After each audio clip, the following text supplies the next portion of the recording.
মোৰ নাম শ্ৰী অমৰ দাস। মই সদ্যঘোষিত APSCৰ এনফৰ্চমেণ্ট ইনস্পেক্টৰৰ পৰীক্ষাত 19 সংখ্যক স্থান লাভ কৰিবলৈ সক্ষম হৈছোঁ। মোৰ ঘৰ মৰিগাঁও জিলাতেই হয়। মই আহতগুৰিস্থিত ফৰাজ কোচিং চেণ্টাৰৰ 2022 বৰ্ষৰ ছাত্ৰ আছিলোঁ আৰু অফলাইন বেটছত ইয়াত মই কোচিং লাভ কৰিছিলোঁ।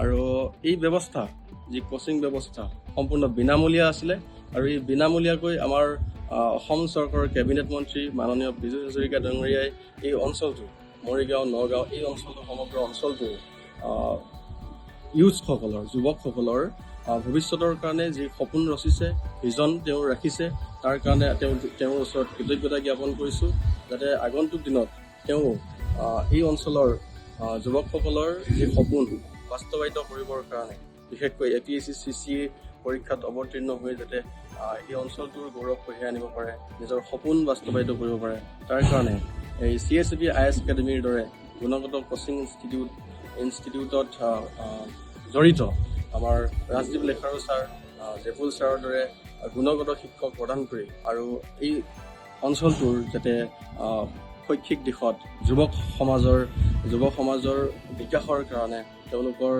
সপোন বাস্তৱায়িত কৰাৰ কাৰণে ব্যৱস্থা গ্ৰহণ কৰে, তাৰ বাবে মই তেওঁৰ ওচৰত আহ্বান জনাইছোঁ আৰু লগতে পুনৰবাৰ তেওঁৰ ওচৰত কৃতজ্ঞতা জ্ঞাপন কৰিছোঁ।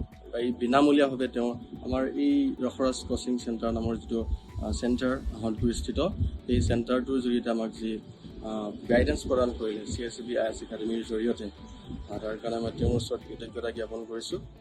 ধন্যবাদ।